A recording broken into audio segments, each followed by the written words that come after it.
వక్ఫ్ సవరణ చట్టాన్ని వ్యతిరేకిస్తూ ఈ చట్టాన్ని వెంటనే ఉపసంహరించుకోవాలని ప్రకాశం జిల్లా దోనకొండలో ముస్లిం సోదరుల ఆధ్వర్యంలో భారీగా శాంతియుత ర్యాలీ నిర్వహించారు.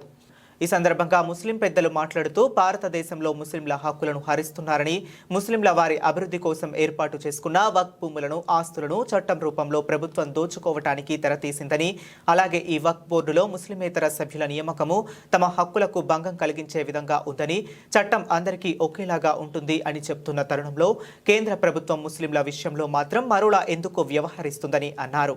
ముస్లింలకు ఇబ్బంది కలిగించే విషయముగాను రాజ్యాంగంలో ఇవ్వబడినటువంటి మత స్వేచ్ఛ మత కార్యకలాపాల విషయంలో కేంద్ర ప్రభుత్వం జోక్యం చేసుకోవటం సరికాదని, దోనకొండ ముస్లిం పెద్దలు లౌకిక దేశమైన భారతదేశము అన్ని మతాలకు సోదరభావాన్ని కల్పించే అత్యున్నత దేశమని, ఈ దేశంలో హిందూ ముస్లింలు బాయిబాయిగా అంటున్న తరుణంలో ఇలాంటి సున్నితమైన అంశాల పట్ల చట్టాలను తీసుకుని వచ్చి ముస్లిం సమాజంలో భయాందోళనకు రేకెత్తించే విధంగా ఉన్న ఈ చట్టాన్ని తామంతా వ్యతిరేకిస్తున్నామని మత పెద్దలు తెలిపారు.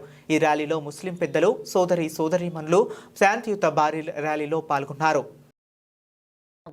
దొనకొండ మండలంలోని ముస్లింలు, మానవతావాదులు, లౌకికవాదులు అందరూ కలిసి ఈ మధ్యన పార్లమెంట్లో వక్ఫ్ చట్టం ఏదైతే బీజేపీ ప్రభుత్వం చేసిందో దాన్ని మళ్ళీ ఉపసంహరించుకోవాలని ఈరోజు ఒక ర్యాలీగా బయలుదేరి ప్రభుత్వాన్ని హెచ్చరిస్తున్నాం, నిరసన వ్యక్తం చేస్తున్నాము. కావున బీజేపీ ప్రభుత్వం ఏదైతే చట్టం చేసిందో వక్ఫ్కు విరుద్ధంగా అది ఉపసంహరించుకోవాలని ఈ ర్యాలీ విజ్ఞప్తి చేస్తుంది. ఇందుకు గాను మానవతావాదులు, లౌకికవాదులు అందరూ మాకు సపోర్ట్ చేస్తున్నారు. ఈ విధంగా దొనకొండ నుంచి బయలుదేరిన ఈ ర్యాలీ దర్శి చేరుకుంటుంది. దర్శిలో అన్ని మండలాలు, దర్శి నియోజకవర్గంలోని అన్ని మండలాల్లో ప్రజలు కలిసి మహా ర్యాలీ తీసి దీనికి విరుద్ధంగా పోరాటం చేస్తున్నాము. మా నిరసనను తెలియజేస్తున్నాము.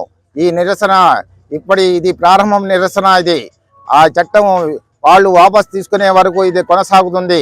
కావున ప్రజలందరూ మాకు సహకరించి ఈ రాజ్యాంగ విరుద్ధమైన ఈ చట్టాన్ని, ఎవరైతే ఈ రాజ్యాంగ విరుద్ధంగా చట్టం తయారు చేసి మా ఆస్తులను కొల్లగొట్టాలని చూస్తున్నారో వాళ్లకు ఒక హెచ్చరిక లాంటిది. వాళ్ళు ఈ చట్టాన్ని ఉపసంహరించుకొని మాకు తోడ్పాటు చేయవలెను. లేనిదో ఈ ఉద్యమం ఇంకా ఉధృతం అయ్యి వాళ్ళ అధికారాన్ని కూడా తుడిచిపెట్టేలాగా చేస్తుంది. ప్రజలందరూ మాకు సహకరించాలని లౌకికవాదులు, మానవతావాదులు మేము విజ్ఞప్తి చేస్తున్నాము. దొనకొండ ముస్లిం సమాజము తర్వాత మాకు సపోర్ట్ చేసే అందరూ కూడా ఈ ర్యాలీలో పాల్గొని ఈ ర్యాలీని విజయవంతం చేయవలసిందిగా కోరుచున్నాము.